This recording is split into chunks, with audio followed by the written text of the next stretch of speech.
Gagala. Magpapakapagod tayo. Kailangan may fan. Yes. Gagala. Ah! The light is killing me. Vampire yarn. Hello everyone! So today, pupunta kami ng Binondo ng high school best friend ko na si Mabini. At ayan, thankfully hindi ganun ka-traffic.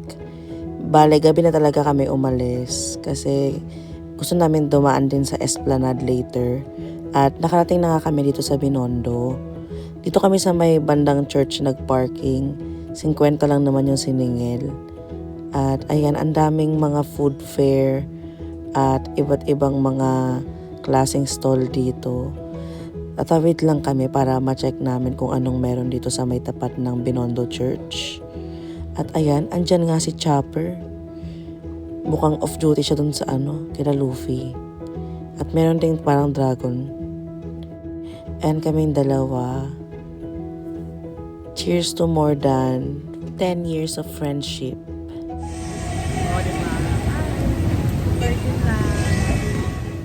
Nag-iikot-ikot na nga kaming dalawa. At ayan, may mga shawarma at may iba't iba pang food dito. Kaso parang hindi naman namin trip. At may police desk din dyan. Kaya safe na safe yung pakiramdam. Ang dami ding mga juice dito. Pero mag-ikot pa kami sa may Ongpin Street ni Mabini. Baka doon kami makahanap ng kakainan namin. Pero bago yon, nag-ikot-ikot kami dito sa may Ingbitin. Magsa-scout kami ng bibili namin pasalubong mamaya sa families namin. At meron nga sila ditong kakaibang food. Tikoy Bungbong. O diba, lakas maka-Christmas. At ayan pa rin yung usual hopya nila. Pero naisipan namin ni Mabini na mamaya na lang kami kukuha. At ito, masarap din tong White Lotus nila na mooncake, pero ayan talaga ang price niya, ang mahal. Babalik na lang kami doon ulit later para wala kaming bit-bit. At naisipan namin na dito kami kakain sa may Chuan Key. Matagal na rin namin itong natadaan-daanan. At ngayon medyo maiksi yung pila. Ayan si Catriona Gray. Pak. Sabi ni Mabini, siya na doon si Shawi ngayon. Kaya ayan si Shawi natin. Malapit mga kami makapasok ni Shawi. Sabihin mo na, lalapong kami guys. At ayan nga yung menu nila. I-post nyo na lang. Pero yung price range ng food nila hindi naman ganun kataas. Dito nga kami uupo sa may dulo banda. Kasi talagang waiting talaga dito ng seats. At okay naman yung seat namin. Nagtsikahan pa nga kami. At ito na nga yung foods namin. May beef mami, may braised beef at xiaolongbao. Sarap.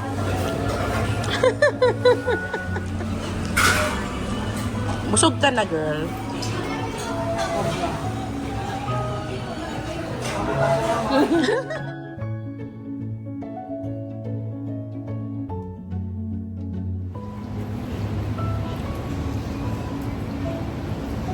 Done eating.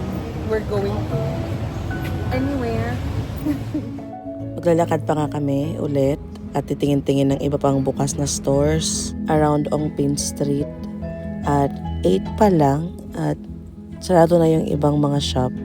Kaya ito naabutan namin yung TV ulit. Yan kaming dalawa. Babalik na nga kami ni Mabini sa may Ingbitin muna para bumili ng mga pasalubong nga namin kanina. At ito, kumuha din kami ng mga juice. Masarap naman yung jasmine tea nila, medyo on the sweet side lang. At okay naman din daw yung matcha. Ito yung mga pinamili namin. Si Ate Raquel nagpabili din itong lava pau. Pasalubong daw niya dun sa CDO pag uwi niya. At ayan, nakabili na nga kami ng pasalubong. Punta ba? Saan yun ba? Esplanada? Esplanade. Tapos, Anong gagawin natin? Maglalakad lang kami. yes. Hindi naman din kasi ganun kalayo yung kailangan lakarin galing sa Binondo Church. Papunta dun sa may Esplanade. Bali, didiretsuhin lang tong street ng Quintin Paredes. Tapos, pag nakita mo na yung arko ng Chinatown at yung Jones Bridge. Ayun, andun na rin yung Esplanade sa may gilid. Nakakatuwa nga tong Arco. May lights pala to. Ngayon ko lang nakita. For the walk. Mga asa 5 to 10 minutes lang na walk from Binondo Church yung Esplanade. Kaya pwede na itong mag-parking sa may Binondo.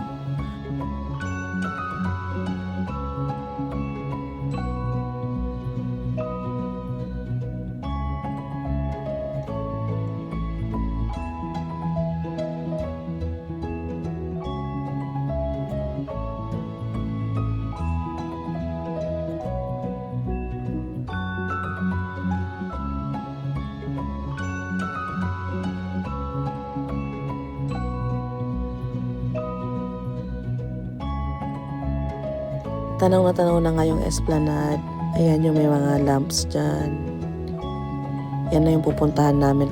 At totoo nga yung sinabi nila, wala talagang amoy yung Pasig River. As in, wala kang maaamoy na kahit anong masangsang dito sa area na to. Kaya maganda yung pagka-rehabilitate nila sa Pasig River na ginawa.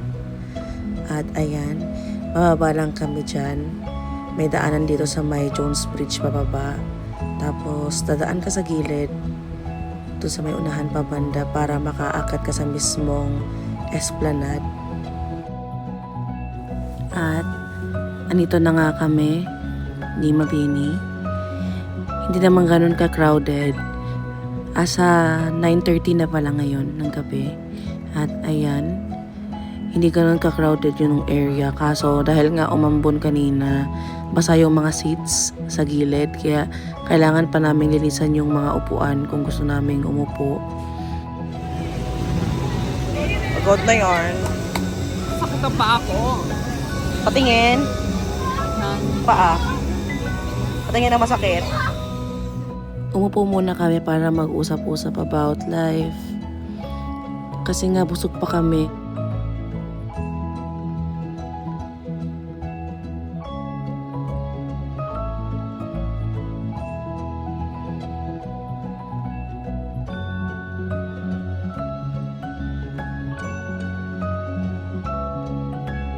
Sabihin ko din, yes, every day is a good day. Kung pangit man yung araw mo ngayon, this is another day. Okay? Kaya mo naman kumawi sa other day. Learn. Every day is a learning day. Parang gano'n. Nag-ikot pa nga kami sa Esplanade at nagtingin-tingin kung anong pwedeng bilhin. Naiingit ako. Ano yon?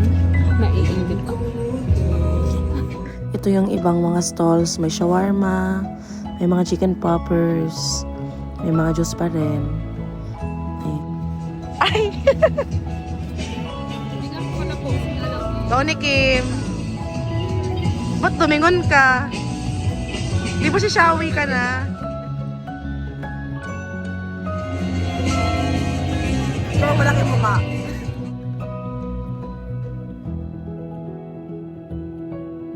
Balik na nga kami ni Shawi sa aming pinarkingan sa may Binondo Church. Dahil magto-12 na nga ng gabi, mahirap nang magpagabi ng sobra. At may iba pa kasi kami talagang pupuntahan. Magkakape pa kami ng alas 12. Wala daw masagan ng trip, sabi ni Miss Shawi.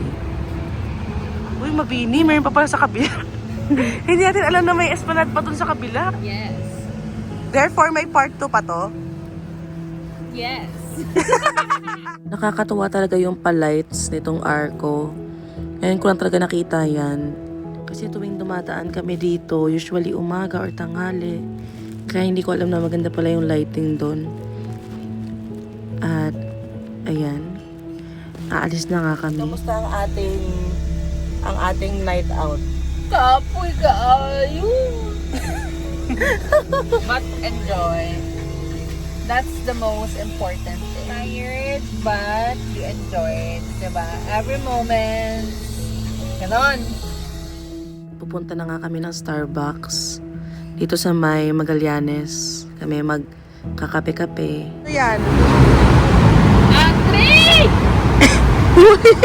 Sino yan? Si Andre.